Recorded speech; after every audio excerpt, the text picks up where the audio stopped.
Severe persecution. Kahit na-persecute ka, mahalin mo ang ating Panginoon. Kasi sa totoo lang, pag lumalago ka na sa Panginoon, may persecution dyan. Yun ang truth. Pero, ito ang mag-i-stand para sa'yo, yung love mo sa Panginoon. Amen? So, love the Lord your God with all your heart, with all your soul, with all your mind, and strength. But being a Christian, next slide, but being a Christian is not enough. Amen? Love for God, next slide. Being a Christian is not enough. We need to become disciples. Pakibasa nga po, we need to become disciples. Be willing to Be follow. willing to follow Christ. Be willing to grow in Christ's likeness. Be Be willing to multiply or make Amen. disciples. It's there. No? Hindi na kailangan elaborate. Hindi na kailangan i-explain. Amen? All you have to do is to follow. All you have to do is to move forward. Love for God. Next slide. Love for people. As a Christian disciple, you are enlisted in God's army. Amen? Kung ang mga sundalo, meron silang motto, di ba? Bayan muna bago sarili. Tayong mga Kristiyano, mga true disciples of Jesus Christ, meron din tayong motto. Amen? Loving God and loving yun na. It falls on love for people. Passionate for God, compassionate to people. Parehas lang yan sa loving for God, loving for people. Yung pagmamahal mo sa Lord will lead you to love people. Hindi ka rin kasi pwedeng magmahal kung galit ka sa kapwa mo. Hindi mo masabing mahal mo ang Lord pala pag galit ka sa kapwa mo. They go together. Amen? They go hand in hand. Amen? Hallelujah. Next slide. Love for people worth dying for, serving God by serving people. Ulit-ulit lang ano? Sharing gospel of Christ to others. Saving people from the fires of hell. Napansin niyo, ulit-ulit lang yung mensahe.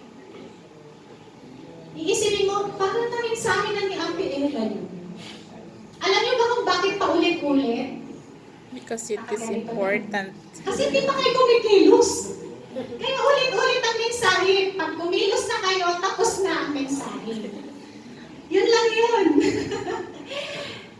Praise God, ano? Heto, balikan mo yung ano dear, yung SSS. Hindi po ito yung Social Security System, ha? Na binabayaran natin tuwing end of the month. SSS, serving, sharing, and and saving. Amen. Hallelujah. Heto yung SSS na worth dying for. Alam niyo kung bakit? Kasi kahit wala ka na dito sa mundo, higit pa sa pensyon, higit pa sa benefits ang matatanggap mo doon sa langit. Amen. Amen. Amen. Excited ba kayo doon? Amen. Amen. Baka mas excited kayo sa pension niyo pag-retire. Amen to that. Excited din akong mag-pension, pero mas excited ako sa mapipension ko sa langit. Because of this worth dying for na SSS na ito na pinagkagagawa ko sa lupa. Amen? Alam nyo, sometimes, nagtatanong ako sa Lord. Sabi ko, Lord, bakit ang mga tao hindi pa kumikilos? They don't move to the mission, to what you want them to do. Your mission is our mission. Minsan, parang kaibigan ko lang si Lord pag nagtatanong. Ang revelation na dumating sa akin, alam niya kung bakit? Because they are busy doing what is temporary. They are not focused on what is eternal. Is that true? Tanungin mo sarili mo. talagang mapapaganon ka. Focus masyado ang tao sa temporary things on earth. And we sometimes forget what is eternal. Amen? Hallelujah. Pag tinitignan ko si Kuya Pipito, grabe. Sabi ko, buti na lang kumilos ang mga taga-SSS sa buhay mo. Yung taga-SSS na nagsiserve, nagsishare, nagsisave sa buhay mo. Si Kuya Pipito kasi, naghahabol ng pera yan dati. Talagang iba ang focus. Hindi kay Lord. Hindi siya tumatawag man lang sa Lord. Ang tinatawagan niya yung mga business partners niya. Tapos nagre-recruit para sa kanyang networking. Ganon si Kuya Pipito dati.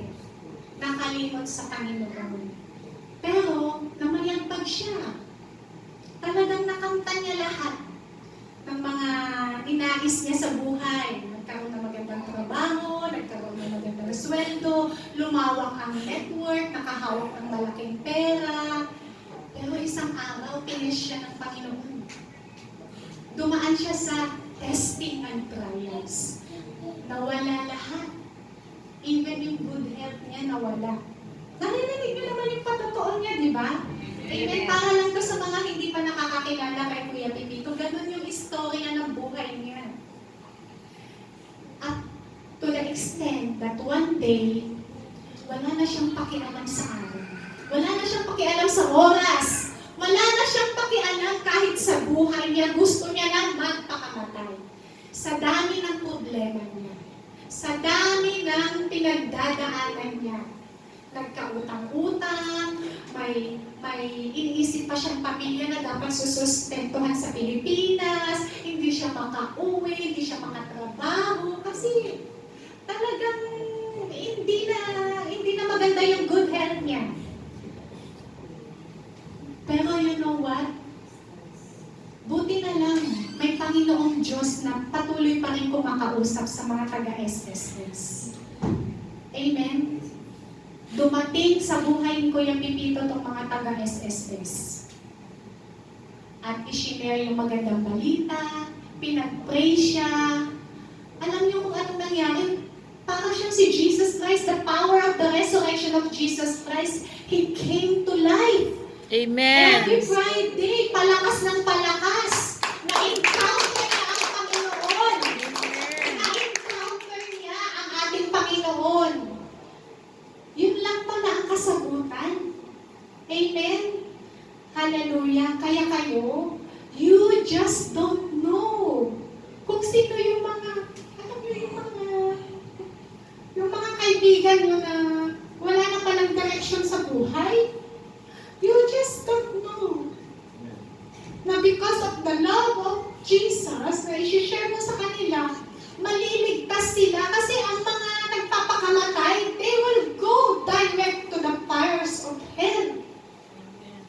Pero because of the word of Jesus Christ, alam niyo, ito yung talagang iniiyak ng puso ko.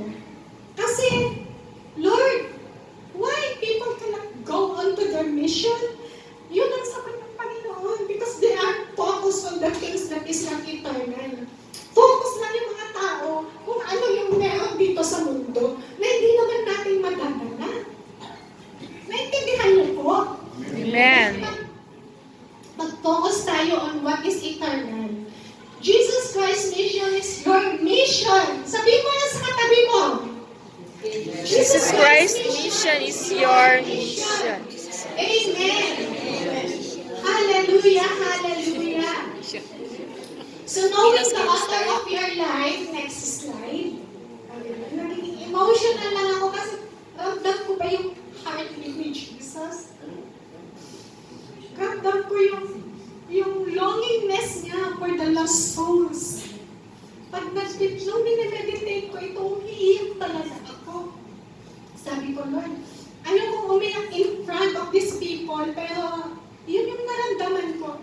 It manifests pa rin.